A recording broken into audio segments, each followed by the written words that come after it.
Hey everyone, I'm Anthony Geathers. And I'm Gregg Weiss. And we are good dudes with bad hearts. No, literally. Our hearts are broken. I have heart failure. And I have a transplant. We never thought we'd have heart problems. But we do. And they're real. And they suck. And that's why we're here. To talk to you about heart failure, heart attacks, and everything that comes with these conditions. Each week we will bring you an episode featuring guests with heart issues. We're talking about doctors and health professionals. And we're talking about everyday people. Like you and I. Together, we'll share useful information. Providing useful lifestyle tips. And how to prepare heart-healthy meals. We'll tell our stories and hopefully make your hearts better. Welcome to Change of Heart. Good evening, everybody, and welcome to another episode of Change of Heart podcast. We have a different format tonight because, as I'm usually coming in as co-host and introducing myself, tonight we have, as an interview guest, Anthony Geathers. And Anthony is the inspiration for this show. And we're going to discuss tonight what happened to Anthony. As we've spoken to other guests and we've heard other things, tonight we're going to hear what inspired not only this show, but Anthony's change of heart. And of course, I'm tonight's host, Gregg Weiss, and now we have online Anthony Geathers. Good evening, Anthony. What's up, dude? Actually, I like it. I almost like it, the idea that you're doing the interview and I'm kind of being the guest. Well, you know, it's definitely a change of mind, as we heard one of our friends say, that we reverse roles tonight and move forward with hearing your story. And so we're going to switch you from host to guest. And let's hear what happened to you regarding heart failure. Okay, I'm trying to think, where should I start? Can I help you? You could help me. You help me prior to going to Europe. Actually, what I will say is this: to those who are out there are listening, Gregg and I have been friends for a while. We reconnected on Facebook.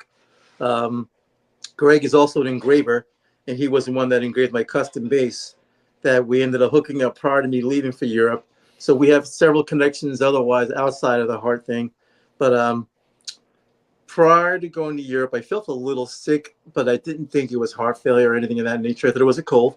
A lot of people, as you would know, a lot of our guests on the podcast have said that. They thought that they would have a cold, and that impacted it. And obviously for me, I thought it was a cold as well. Did not know until I arrived in Ireland. I did have shortness of breath, but I didn't think it was anything other than a cold, or something. Or could have been pneumonia as far as I was concerned, or anything else, but nothing related to heart disease. Played a couple of gigs out there and noticed that when I was on stage, my shortness of breath got worse.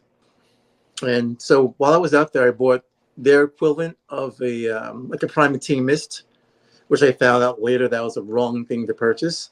So I bought Primatene Mist, and what I would do is I'd play a song. I'd work my ass off. I'd run around like a maniac on stage. As soon as the song would come to an end, I would turn my back to the audience, take a whiff of this Primatene Mist, and then take a bottle of water and pour it all over my face, and just go right back into the game and continue performing, not realizing that my heart was basically falling apart. Or as one of the guys at one of the cardiologists said, you were kind of a walking dead man, and you didn't really know it yet. Well, I'm gonna pick in and out of what you started saying. Mm-hmm. And Anthony and I are friends. We went to high school together, and Anthony is one of the top world-renowned bass players. And as we've learned in the bass world, just because you don't have the biggest gig doesn't make you one of the best players around. Absolutely. And the first image that entered my mind when you were talking about turning your back and inhaling, a medicine, was when I saw the Black Sabbath reunion tour literally the first reunion almost 20 years ago. Mhm. And Geezer Butler, in between songs, was wearing an oxygen mask. Yes, right. And he would literally be inhaling oxygen in between songs. Now, this is a living legend. You don't know whether he was actually, fighting for his life consciously or unconsciously, but he knew he had to breathe oxygen in order to make it through a night. That's right. And needless to say, he's still here, and we love Geezer, and we'll put our worship for Geezer on another show. But when you weren't feeling well, we heard this from another guest, how we have this man pride. Yes. And you definitely maxed out your man pride when, oh my God, yeah, I did, dude. you jumped on a plane, you went overseas to basically perform, and not just performing, but you gotta be your best. Yep. And if you can, explain to me the unconscious pressure you put on yourself. Oh my God, it's funny that you mentioned that, because my grandmother years ago would say, she asked me, like, what is peer pressure? And you think, of course, it's pressure that everyone else puts on you. And then you realize that it's not. It's the pressure you put on yourself. And not realizing that pressure could have killed me at the end of the day. So, yeah, I put a lot of pressure on myself to perform well. Look, at the end of the day, when people come out to see you, especially when you're traveling overseas, your job there is to entertain the audience. Look, besides being a great musician, you also want to entertain the audience as much as you possibly can. So your man pride does get in the way, because the rational way of doing it would be, hey, man, I'm going to cancel this show and go into a hospital. But nope, the man pride gets in the way. And it did for me in a very, very big way. There's a part of me that kind of regrets it, but there's a part of me that also I enjoyed the experience and the fact that I'm still here. So that kind of made sense. But well, I agree with that. What I would ask in response to that is, did you tell anybody? No, dude, it took a while. And actually, it's funny. You were one of the first few people that I called when I got back. Yeah. So what did I say? What's that cough? Yes. Yes, that's the first thing you said was, dude, what is that cough? And I'm thinking, no, I got a cold. I was crying when you were coughing. Yeah. I'm like, and I remember all I kept saying was, get to a hospital, call a doctor. And and you're like, it's a little cough. It's a little, I'm going to the gym right now. I gotta go eat some Chinese food. I'm gonna be on my way. Correct, dude. And I went to the gym. I remember trying to do a lat pull down, and I just rolled off the machine. I literally rolled off the machine. And that night I had a doctor's appointment. And I remember going on the machine, going back. I was cat sitting for a friend of mine. So I went back to her apartment to take care of the cats. Then I decided from that point on, I said, all right, I got to go to my doctor's appointment. So, of course, I go to the doctor's appointment.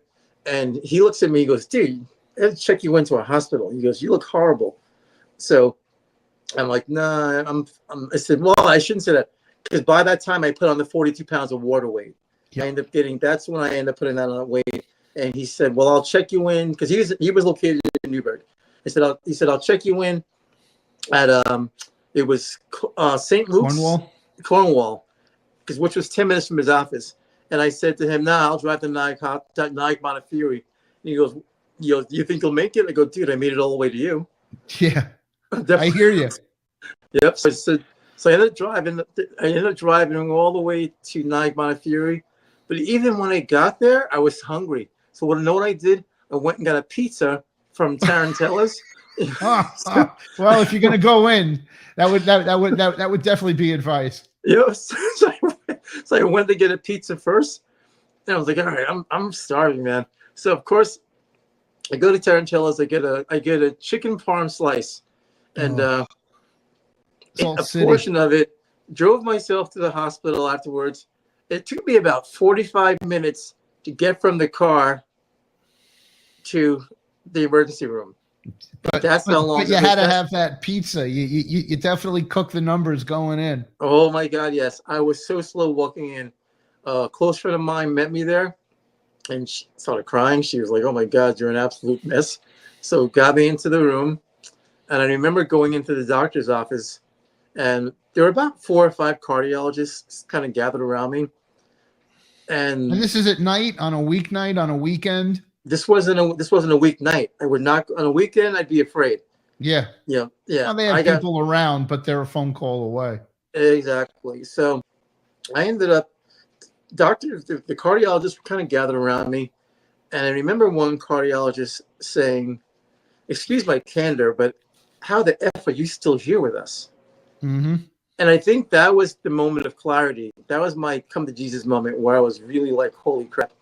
And my EF numbers were 13%, dude. 13% when I went in. And that's when they were like, how the hell are you still here? Can we say that was the moment of denial to acceptance? Oh, huge. Yes, absolutely. I was in denial of like wow, like yeah, I have heart disease. So of course, denial till death, huh? Yep. So as soon as they told me that I had heart disease, I remember trying to be, again, man pride. I was still trying to be cool about it. So the cardiologist leave. So I I'm walking around the room with all my wires attached to me. I'm sitting there. How the hell did this happen to me? I start crying. Like I do the man cry where you cry for like 30 seconds. So I'm saying to myself, I should have smoked crack and took cocaine and shot heroin and did all the drugs and banged all the whores and ate all the cheeseburgers and ate bad food and smoked cigarettes. I should have done all that stuff. Now that was me in the heat of the moment, of course. Then it turned into, there's the devil Anthony and the angel Anthony. And the angel Anthony said, you know something, bro? Thank God that you did all the good stuff, because otherwise you would not be here right now to tell the story. You would not be here to talk about I have to tell our audience that Anthony and I'll say this about myself. We are definitely the goofus and gallant of staying fit and exercise. and all I know about Anthony is he's always been a health advocate. He's always been a workout, what he calls himself, a gym rat. And I could definitely attest to the fact that if I ever was, it was for a very short period of time until my denial kicked in of thinking I'm going to get healthy. So, but I, anybody who knows Anthony out there knows that he's a martial arts expert. And he's always been on the positive side of taking care of himself. Yep. So to hear this from not only just reconnecting, which happened online, and I see that he's friends with all my upstate musician friends, and I'm going, how is this guy friends with all my friends? How does he know everybody I've known for 20 years? And how do they know this guy? And to find out that he had moved up into the area, and we just started talking, and I had done a quick project for him for a custom pick guard, so he can promote his brand, which we'll show pictures. And eventually he went away and he came back and he became a different person. And we talk on the phone a lot. We talk about our electric bass. We talk about all things back and forth. But when we were about to begin production, he halted it and said, "We're going to be doing a show on heart disease."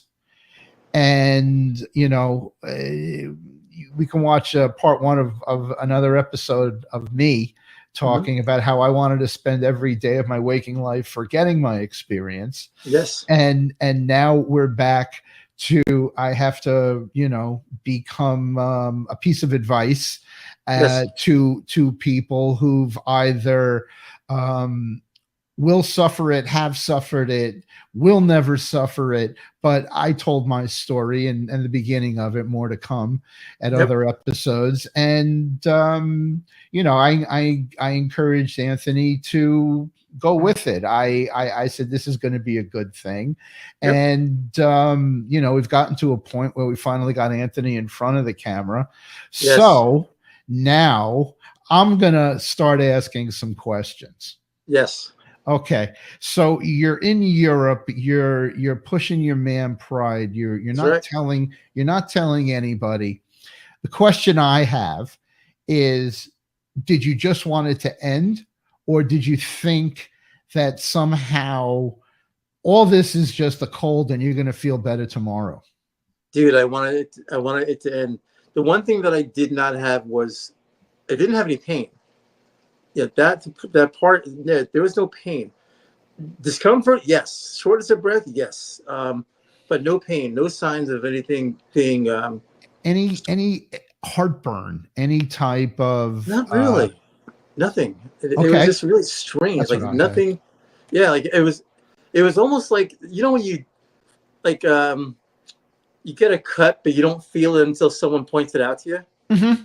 That kind of a thing. It's like I'll use a military thing, and the trauma doesn't happen. Like, for example, I'll use Ronald Reagan when he got shot. When he got shot, he didn't know he got shot. So of course he gets it. He thought he got like a bee sting or whatever the case was, because he thought it was such a minor hit. But then what kills you, or what causes trauma, is the idea that you know you got shot, or you like if you see it coming, then you know you're getting shot. If you don't see it coming, like, what's that pain? But someone says you got shot, all of a sudden you go in shock. The fact that I didn't know really kind of said a lot for me in that sense. Like, I just didn't know. Like, I was thinking, okay, great, I'll work this out, this will go away. But once I put on the 42 pounds of water weight, that's when I knew something was seriously messed up. I was like, man, there's no way in hell I can go on carrying this weight, because I couldn't. I mean, I like being physical. The fact that I couldn't breathe, that part scared me. I mean, that part scared the hell out of me. I was like, wow, I can't breathe. I can't move. I can't. Like, it was almost as if some force of nature said, I'm going to help you get past this tour. Once you get past the tour, the reality is going to set in, bro. I'm going to do a favor for you and hook you up and say, look, I'll get you past this tour. But once this tour is over, you need to pay a visit. You need to come to Jesus moment, because this isn't going to work. And then I go to the hospital and find out that I'm functioning at 13%. And then when I got out of the hospital, I went to the doctor for my follow-up. I was up to a whopping 18%. So Yeah. I'm like, dude, I've been out of the hospital for 2 weeks. How am I at 18%? He goes, I'm sorry, I'm just telling you, this is where you're at. Yeah, it's where you're at. He goes, you look, your version of 18% is a lot different than what most people, because you're athletic. And I'll give you an idea of what we're talking about. Now, Greg and I both know this, because Greg is a transplant and I went to the heart disease. There's a thing called an ejection fraction number. So the ejection fraction number is the rate at which your heart pumps. Unfortunately, because you live in America, it doesn't give you 100%. 100% doesn't exist here because of our dietary habits and our lifestyles. So a normal heart rate is between 55 and the normal EF number is between 55 and 60, which I am now there. At this point, I'm here now, as of 2 weeks ago. You get higher than that, you're an athlete for the most part, but you don't hit 100%. Now, anything below 40 EF is considered dangerous. I'm walking around like at 18 after I got out of the hospital, and they threw me on a bunch of these meds, which of course increased it. But I was like, man, I cried even more the second time, because I was thinking that, okay, great, I'm out of the hospital now. I'm back better. to 30, 40. I'll be Exactly. at 50. Yeah. I'm thinking I'm closer to 30. They're like, no. No, it's a long struggle. Yes. The two advantages that affected how I handled what you were going through. The first is, and I learned this after the fact, is that the muscle being an organ, yes, the heart is a muscle, excuse me, that's an organ, I'm thinking ahead of myself, is it can regenerate its strength. Yes, as opposed to a lung or a kidney or a liver that's essentially tissue. Yes. And tissue doesn't necessarily rebuild or re-strengthen. Well, most but funny, the heart, as you know, sorry to interrupt you, but you know that my lung collapsed as well. Yeah, I remember that. Yes. Yep. So I lost my right lung, but now I blow 99% now. Right. Oxygen. Well, whatever occurred, you regenerated where you were. Yes. And that's the power of healing. The one thing I would like you to talk more about, and this happened to me, of course, after the fact, is the power of faith. Oh my God, yes. And what the reflection that begins is it's a power that's unstoppable. It's a power that is within us all. Yep. And it's a question of acceptance and believing that you're going to heal. Yep. I received this gift from a friend of mine who I was working with at the time, and every day he would grab me and we would pray, and I'd look at him and I'd be like, okay, I'll pray with you. He says, no, I'm praying for you.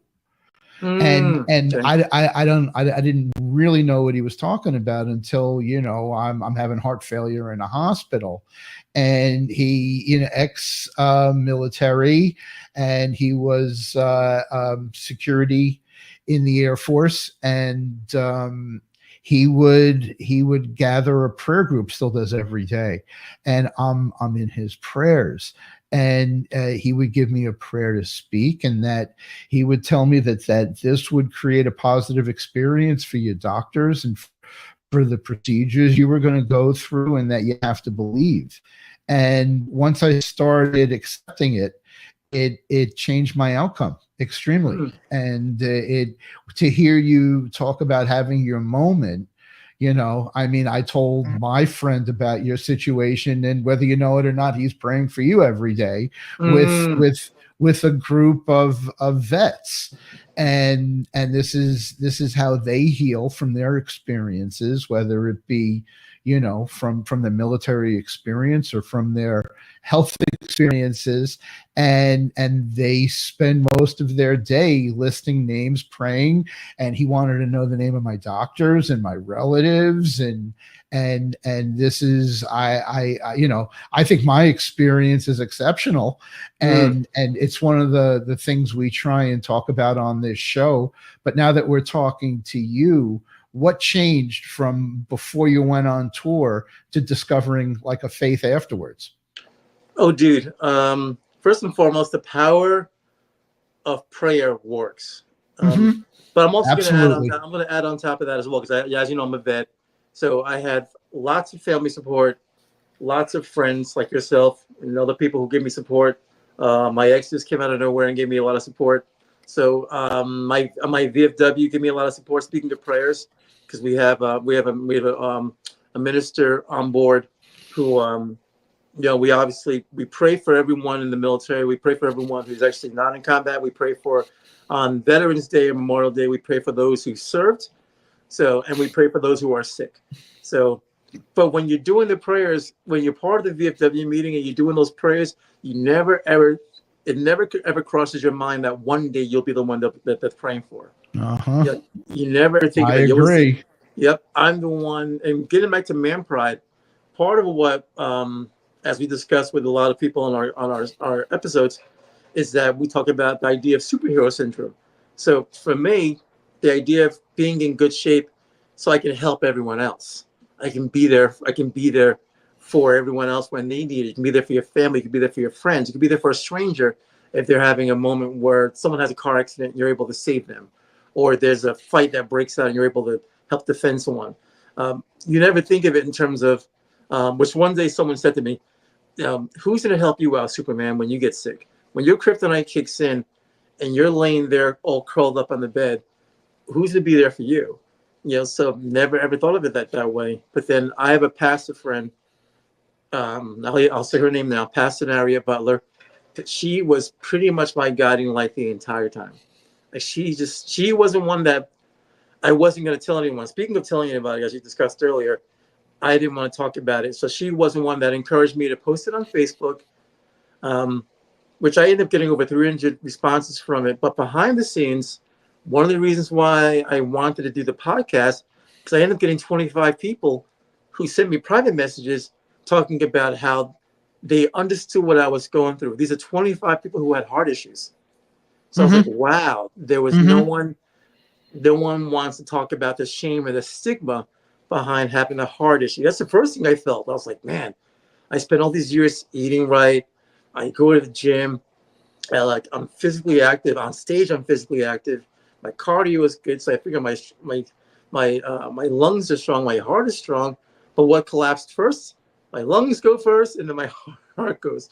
So I'm like, wow. Well, what I learned is essentially they're one and the same, because since the heart is the power source of the other organs, that if you have an organ failure, it's generally due to a pump failure or your heart. Now, you don't have any kind of clogging. You don't have any kind of blockage issue. And I'm going to say in my case, it was definitely similar to that. And what I had been told was that it was some kind of virus or some kind of cold. But whatever it was, it caused your heart to fail. Yes. And I mean, I originally had a heart failure. It was 2004. That, similar to you, it got treated medically, and I was out, down the road for, over close to 15 years before I had to have it addressed again. And, I'm praying, and I'm pretty sure you're going to have better results than me because of your physical condition and your exercise and your diet. And where my man pride kicked in was I forgot about it. Did you really? Well, you want to forget it. I mean, you take your meds and you're moving on, and you get back into playing in a band, you get back into working, you get back into, how you felt before, your tragedy occurred.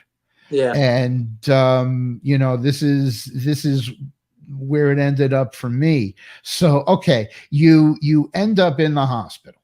You're at 13% EF. They basically evaluate you, they medicate you, and they send you down the road. How fragile? Well, I don't want to forget the part where they congratulated me the next morning. Oh, for living, just surviving. For living. Yeah, he said, one of the doctors said, "I've seen your numbers before. He was in my 30 years of being a cardiologist. I've seen your numbers before. I just don't see them survive." So, that's true. Yeah. Congratulations. You're talking to one right now, but they diagnosed my issue as oxygen deprivation and sleep apnea. And that's when I began CPAP therapy with oxygen. I was on an oxygen machine for about 2 years, sleeping at night with oxygen, and that made me feel great. And it that medication brought my EF back. So my question is, they get you stabilized. You're good enough to get released, and you get out. Now, how fragile do you feel trying to pick up your pieces? Oh, dude, I couldn't. It was embarrassing. Not embarrassing, but definitely humiliating, because again, the man pride kicks in. So I couldn't carry shopping bags.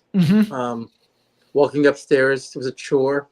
Little simple day-to-day things were virtually impossible for a while. Like just simply trying to dust off the windowsill was not an easy task. I would need to take a rest for a little bit. You're preaching to the choir. But you know the drill. You're preaching to the choir, which is one of the reasons why I ask. Going through similar things myself. But you definitely come from the opposite perspective of having physical strength from constantly exercising and working out. And we had even heard this from a bunch of guests that they were also, people that did extensive workouts and always, push their physical extremities to any kind of limit. And how long was it until you felt okay? I'm on my path back. Okay, probably about a month, I'd say. Okay, but more than likely. But I was in PT. I was in PT where they put all the monitors on you when you're walking on the treadmill. I was probably on that within a week of getting out. At first they were because my numbers were 18%. When I went to visit the doctor, they were like, well, maybe we should hold off on that. And Dr. Judah Rausch, really good guy, he was the one that said, just go on the PT, because look, he goes, you're an athlete, so the goal is to get you back into that shape. So we want to get you on, but I'll just recommend to the PT person that you start off really slow, just like the way you would walk if you were walking down the street. Like a Question normal quickly: did you get Yes. cardio rehab? Oh, a week after my second visit. So you're talking 3 weeks. And where did you do it? Nike Hospital, Nike Montefiore. You're the second person who is claiming the extensive positive results of cardiotherapy at NIAC. Absolutely. One of our guests, who happened to be Yep. my mom, did it. I actually, ironically, I had 2 cardio rehabs.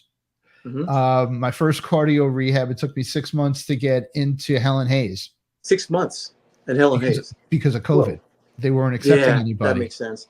And after I had gotten accepted, it's like somewhere between 3 to 8 weeks, depending upon how many days a week. 3 weeks in, on my off day, I got my transplant call. Wow. Okay. So it was about 2 months later, after my transplant, that I had gotten accepted into cardio rehab up here at in Orange County Oh, at wow. the hospital. Okay. It was in between names at that point, but Yep. I can't explain enough how cardio rehab will give you the path to pick up where you left off and where you Easily. physically can't do things. Easily. The first cardio rehab that I had, it literally trained me for sitting up and standing up out of a chair or a Mhm. couch when I had no physical strength to even want to. Okay. And at that time I was, I'm going to talk about this in the second episode, but I was carrying a heart pump with me. Whoa. So, Does that thing weigh like 7 pounds or? The batteries are 7 pounds, but you also have 7 pounds in the pump. So it's an extensive thing. Now, in my class, when you were in the class, these were geriatrics in their late 70s, 80s. Mm. And I'm there, and at the time I was I must have been 54, 55. And it would keep pushing, and they're looking at me and I'm looking at them, and I'm like, wow, you guys are in pretty good shape. They're like, yeah, you're in pretty good shape too. And I'm like, oh my god, that was crazy. But yeah, just the benefits of cardio rehab are countless, and they're awesome. They're very bountiful. And do you think without it you'd have done as good? No. That's really why, because I needed it. Not so much wasn't the physical part of it. It was more mental.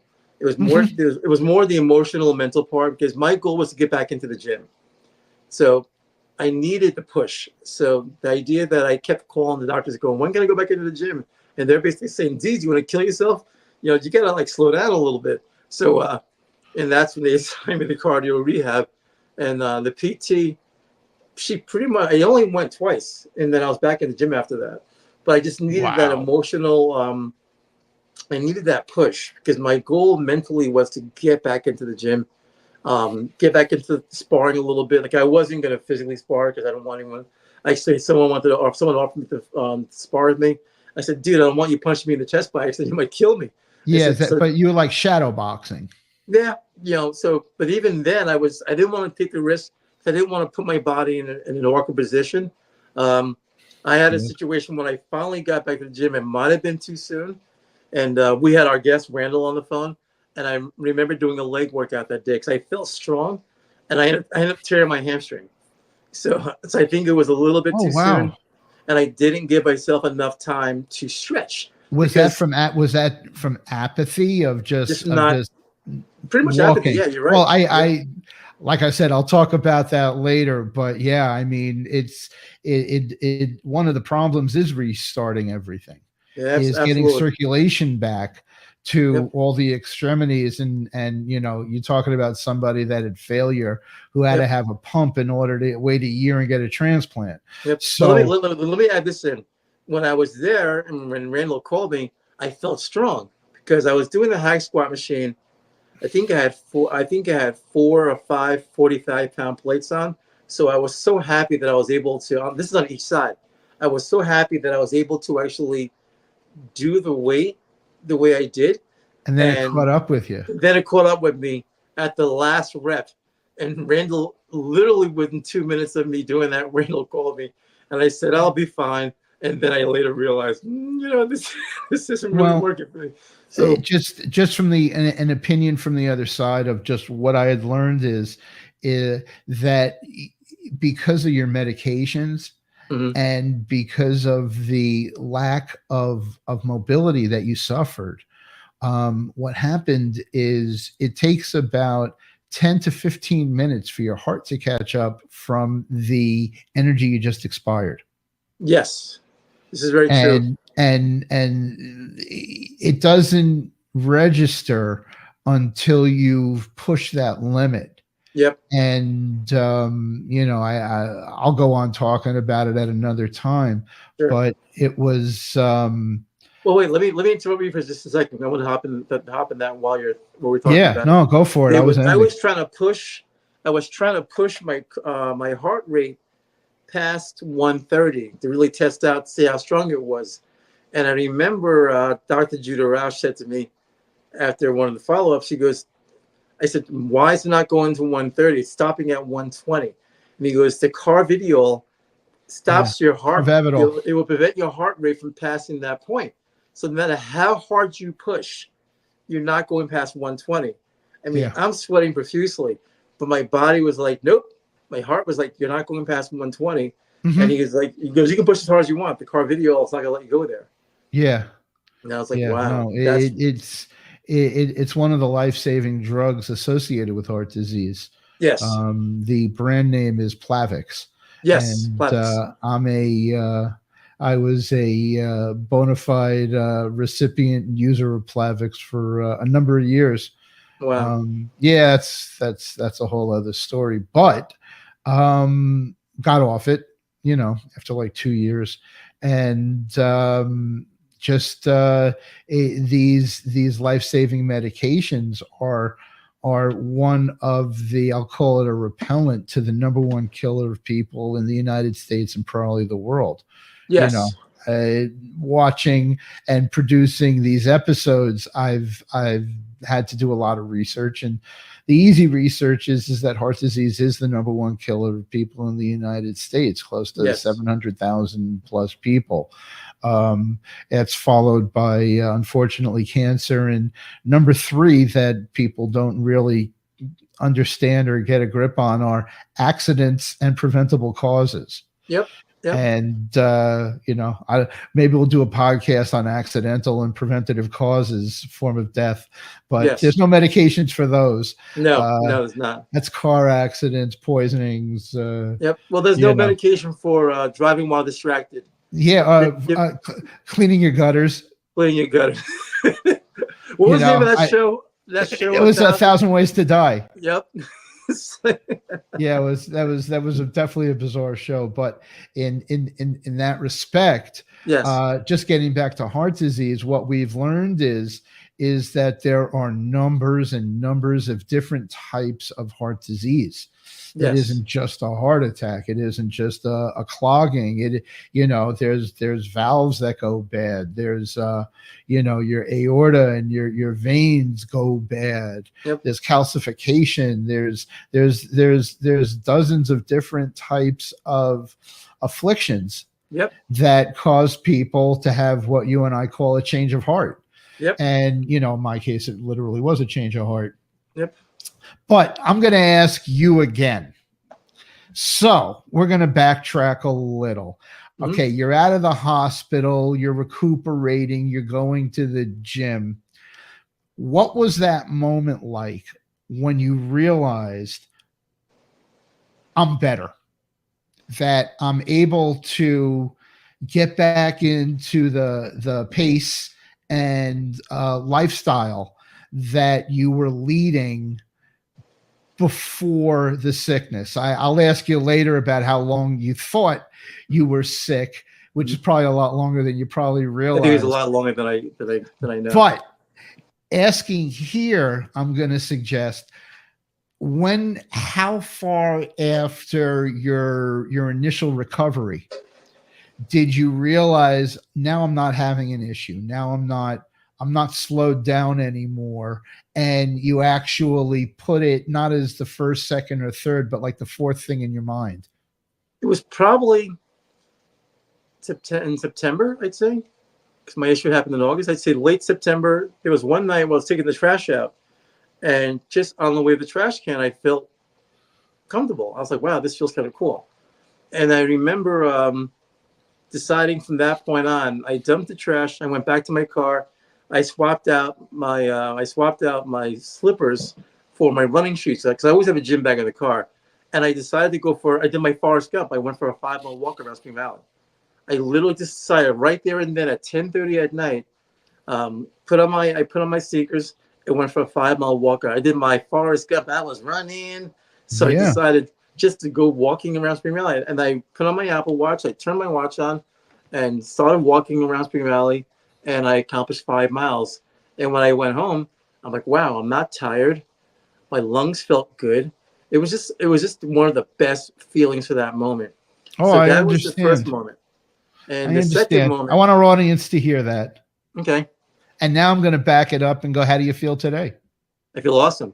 Now that I have my second, my follow-up, I did my echocardiogram about a month ago, and my numbers are now at they're about EF 55 to 60. Yeah. So that made me feel super, super awesome. So thank you very much, man.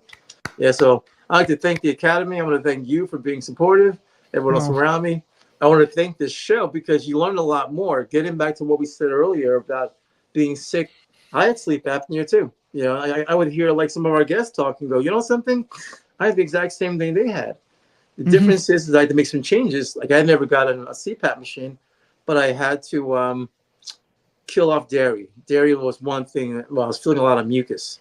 So as much as I love cheese, I had to get rid of it. I also knew that by doing that, because I did not want to go on the machine. I've known people who've used it. I know that you use it as well. I just like, man, I'm afraid of having that extra apparatus as opposed to being able to sleep normal. I'm like, I'm not born with it, so therefore I don't want it. So I said, all right, what can I do? Increase my cardio so that my lungs are better and that I can breathe more. I can breathe better. And that actually does work. Increase my meditation and work on my breath work. That does help as well. And just focus really heavily on healing. That was the big thing. And that's lots of prayer and talking about it. Because in doing the show, in Change of Heart podcast, this to me is very therapeutic. And I know with you, it was the opposite. You wanted to forget about the experience. And for me, I wanted to remind myself, just in case I wanted to, eat that cheeseburger and do a couple of things that were like a little hardcore. It's like, all right, I need to constantly remind myself to not do it. So you got to get rid of the man pride. You got to come from a rational perspective and just think in terms of what can I do to prevent that from ever happening ever again? Because we all know, look, we're getting older. So we know that it's going to get to the point where it's going to get worse before it gets better. So I might as well I'd be doing myself a disservice if I didn't decide to, what can I do to fix this problem and make sure it didn't happen again?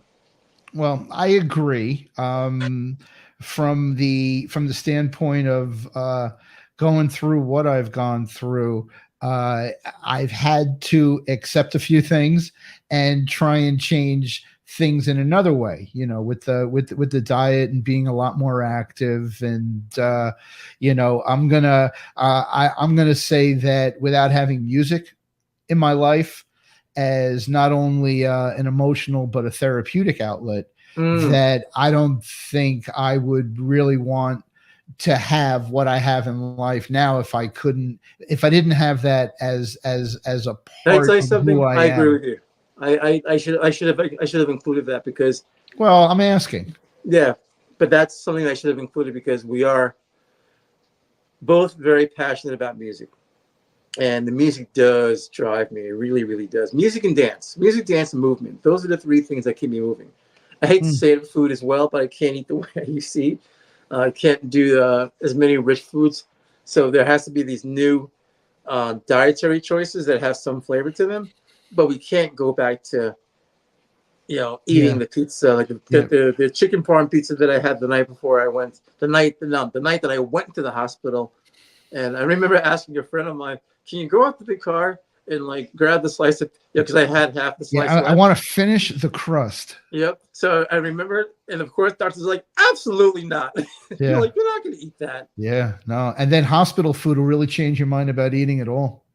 Oh my God, hospital food. And I remember wanting to order some of the meatier stuff. And I remember the people down in the cafeteria were like, oh, no, you don't get any of that because you're on a special diet list. So anything that I wanted, they were like, no, you're not getting that. Grilled cheese, you're not getting that. You're going to basically get whole wheat bread. Drastic change. All drastic stuff. But I was used to eating kind of like that anyway, because even though I would cheat and have some junk food, I ate a lot of vegetables and fruit. I constantly would always do a protein shake with a vegan protein powder. And then I'd have kale or spinach on top of that. If not, I would have oatmeal with, I would do red mill oatmeal, not Quaker. I would have strawberries. I would have turmeric root, ginger, chia seeds, some other dry fruit on top of that. On top of that, and if it was a summer, I would add in watermelon and some type of cantaloupe, or a banana on top of that. So I usually had 3 fruits on top of that, and then I would have my junk. So for me, it would always justify, well, if I'm eating healthy, I can still go out and cheat and have some of the other stuff. That's kind of how I always thought in my head. Like, all right, I can have the other stuff, but I can still eat the junk. And but it worked out better just to kind of have that a little bit, but not cheat, like to kind of break away from that. Every once in a while I still do, but as long as my, I used to call it an 80-20 diet, where it's 80% really, really good stuff and 20% like not so good stuff. Now it's more like a 90-10, where it's 90% really good stuff and then 10% where I can have the bad stuff where I can cheat. Because look, living a life like this and then going to the gym, after a while it becomes a drudgery. It's not fun. I don't want to be in my deathbed going, in 2020, 2030, let's say something goes wrong then. God willing it doesn't. But let's say I'm there. I don't want to be lying on my bed going, I should have had that canister of Haagen-Dazs while I was lying on my deathbed. I don't want to be in that position to do that.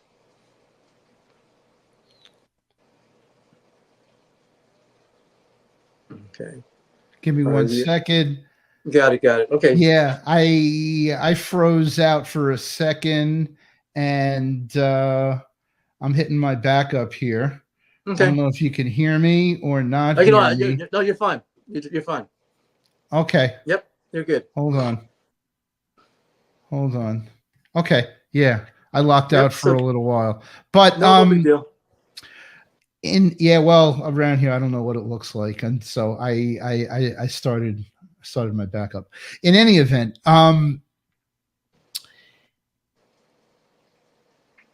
lost my train of thought. Oh, here we go. What lies ahead? What lies ahead? Just keep myself in good health, man. Oh, the first thing. Oh, this was my question. So when you faced your nemesis of a chicken parm slice of pizza, again, because I know you had to have one at this point, what was it like? What was it like relishing in the food that almost took you down? Dude, it was like the best experience I've ever had. I was so happy. I went to Nog. Actually, I'll post a photo when I do the edit. I just there was like a ray of light behind me. I did a selfie with me across the street, sitting at the park bench. It was 10 p.m. at night. I had to pick up something from a buddy of mine down there, another video producer. And I decided, something? I'm going to have a slice of chicken parm pizza. Yeah, I went to Tarantella and said, I'm going to enjoy this slice. And just sat there. And I'm sitting behind me, and I see a reflection from the pizzeria, the lights behind me from the bank, across the street.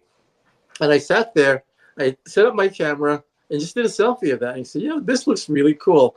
But it was almost as if it was like, all right, you've come to the position where you can indulge in one of these once in a while. You can't do it often. You can definitely engage in it once in a while. And that was fun. Like, look, you've been there, I'm sure, man. That was the best tasting chicken parm slice that I've had in like years. Mm-hmm. Yeah. Really was. I had to admit defeat that I'm invincible, and I had to give up my donuts. So Oh, yes, that yes. we spoke about before.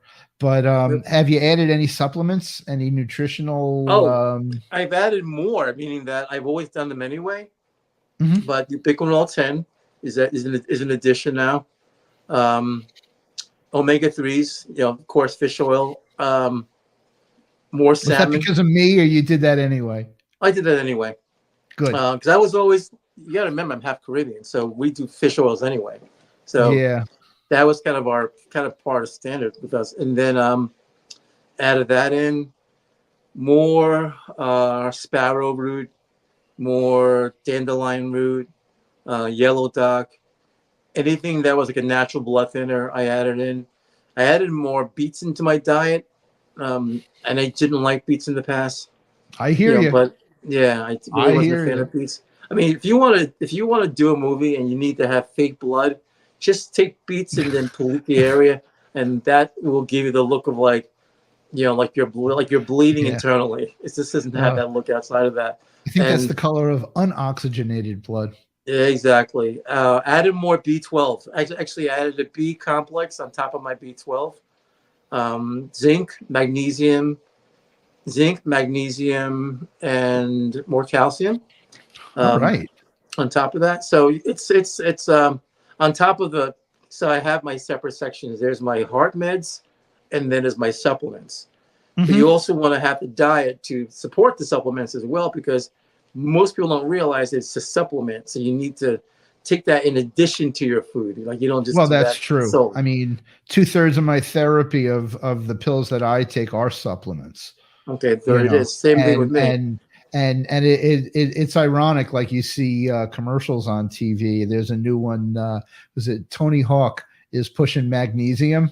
Yep. And he's like, oh, you could take a dose of dose is why you read the screen and it says, oh, it's 400 milligrams, and it's like, oh, it sounds like a lot, and I take 4 times that every day.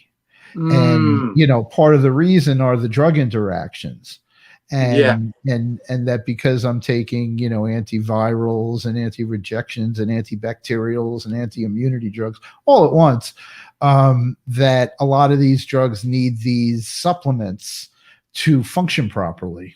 And in my case, it's iron, it's magnesium, there's a few others, the fish oil, Are you anemic? spoke about. You want the great answer? Not anymore. Sure. Oh, so you're not? Not anymore. I was anemic after. Well, the details are after my first heart surgery, yes, and after my second heart surgery, yes. Okay. But I corrected things in my diet, and sometimes I eat an overabundance of them. But I think it paid off for me.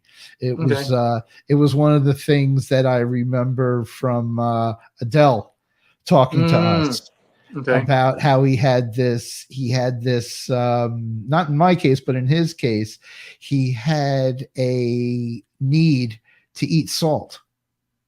A need. But isn't that kind of what we have in America? Everything is, and I remember telling someone this, and sorry for interrupting you, but isn't like someone said that we have a fat problem here. I go, no, we don't. We have a carb problem here. It's carb and salts. Well, they're combined. I think they're intertwined. But I think what he was talking about was that he had a very natural diet, and that he had a very raw and cooked foods. He wasn't eating, he wasn't eating a diet that was outside the realm of, extensive one or the other. But he was talking about how he needed the salt because of his high levels of activity. That he was discharging a lot of salt because of the amount of water he was drinking or fluids that he was drinking, and that it wasn't necessarily drinking Gatorade. It was literally adding hard salt to his diet in order to make his body stronger. Okay. They always talk about one of the other things is potassium. Potassium's huge. Potassium, because potassium reacts with salt, and that's how it controls your electrical system. in your body. And it was one of the things that I had after my first surgery that I ditched, that they took me off it. And well, when you have a heart pump, all the rules change. And you know, in detail in another episode, but in general, it was something that in my case, oh damn, sorry, my computer, there it goes. My Thunderbolt wasn't plugged in. My new therapy is a lot of supplements along with my medications, because you know, these medications are kind of extreme, even though I'm not really on high doses anymore. Sure. Your body adapts, but because I have different DNA running one of my organs, that I have to take a large dose of supplements in order to keep everything level. Well, yeah. Oh, and just in case you were asking, somebody with a transplant does not have double DNA. I asked that. I asked that during the Kevin. You know what I'm saying? The Kelvin Smith interview. Well, I researched it on two folds. I don't have 46 chromosomes. Yes, I remember asking. Chromosomes. You basically have my 23, but because my organ came from somewhere else, it doesn't distribute into your blood. Yes, I do. I do remember asking Kelvin. Is it Kelvin mentioned that it was a young Irish skateboarder kid, and I said, "Do you ever feel the need to like? Do you have a whole new gene pool going on?" Yeah, no, that was one, and the other one is it was about, oh my god, somebody asked me this about how does my body regulate its pulse and blood pressure, because they actually remove a lot of those nerves in order to get the new heart in. Okay, and the answer is it does it itself. Which in your case, the nerves are medically suspended. I'm not putting on a doctor's hat, and I am not an expert. But what happens is these medications dull the sensors around your heart, which is why your blood pressure doesn't increase, or your pulse rate it doesn't increase, because it's being medically suspended. Well, yes, that is true. But now that it kind of becomes normalized, I'm able to control it better. My pulse, my heart rate probably this morning was probably about 55. Get out of here. Come on. Yeah. 55 this morning. That was my resting heart rate. Are you on any blood pressure specific medications? Well, I can tell you what I'm on. So you're talking Eliquis, Entresto, blood thinner. Yep, Carvidiol. That's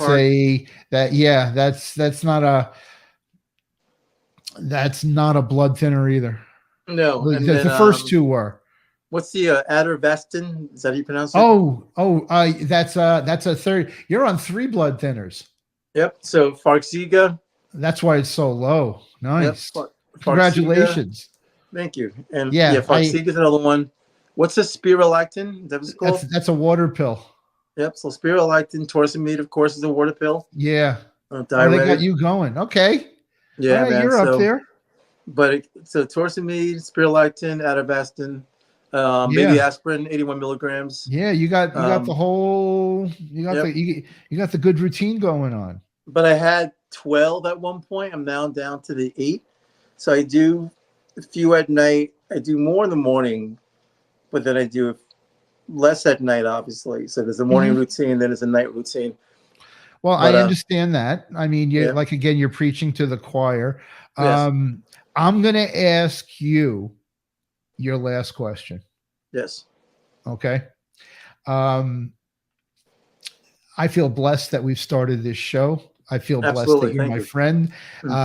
Your support has gotten me through a lot of things I never thought I'd ever go after in terms of doing recollections or talking about what I went through and all these other things. But awesome, I'm going to ask you for your final question. What are you thankful for? Life and my friends and you. You're part of that, man. Randall, who's engineering. No one sees his Yeah, face right now, Randall. but yeah, Randall Stop was a eating good all that support as tofu well. and broccoli. Yeah, stop eating that tofu and broccoli, Randall. My mother, my family, God, just everyone. My friend, Pastor Naria Butler, all of my exes, my currents, my life. Um, Music. Think without music, dude, I don't know where life would be. Yeah, I hear music you. movement. No, I understand. Yeah, just a simple idea of breathing life, man. Like music, in my opinion, works in conjunction with that. Like there's the oxygen and there's the oxygen that feeds us, and music. And I can't speak for you, but I know that we both, as bass players, like we don't just listen to music; we're invested in it. Like Mhm. we're invested in it completely different than the average person that way. So without that, without the art of movement, the physical being, just environment of breathing, I think is I'm very, very, very, very, very thankful for the grateful part of the day. I wake up in the morning, I wiggle my toes, Yeah. I wiggle my I toes, I hear mean, I you. wiggle my fingers, I wiggle my toes, and I look up at the ceiling and I go, cool, everything is good, man. All is Good. good. Next last question. What Yep. do you want to convey to somebody who's watching this an hour in? And what would be the advice that you would pass on to somebody who thinks, I'm not going to have heart disease? I'm not going to get sick. Dude or dudette, if you feel anything is slightly off, go to a doctor. Don't do the man pride thing. Pride will get you killed. It really will. Uh, Lucky, I've been blessed. I really, really am. That I've walked out. Um, I walked out pretty good there. Um, just be blessed. Be thankful. If something feels slightly off, get it checked. Also, when you do a physical, if you're over 40, get your EF numbers checked as well. Because most people going to a physical, you're looking for the basic stuff. But man, you got to get your EF numbers checked. And also attitude, gratitude with attitude and attitude with gratitude. Be thankful for what you have and what's around you. Always remember there's someone else who's probably worse off than you are. So those are my things. If you could have that and love as if you're gonna die tomorrow.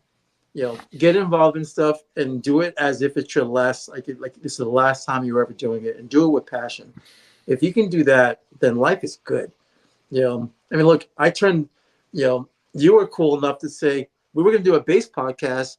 I said, great, let's do something else because you and I had the hard thing in common now. I was like, wow, we have one more thing in common now. So now we can Well, actually do this I was podcast. standing there. I was standing there with my mom. I hadn't seen my mom in a while. She had come up from Florida, and we were going out to a diner so I can pick out and eat bad food. And I'm telling her about this project we're going to work on, and I think the phone rang and it was you, and you say to me, dude, we're doing a podcast on heart failure and heart disease.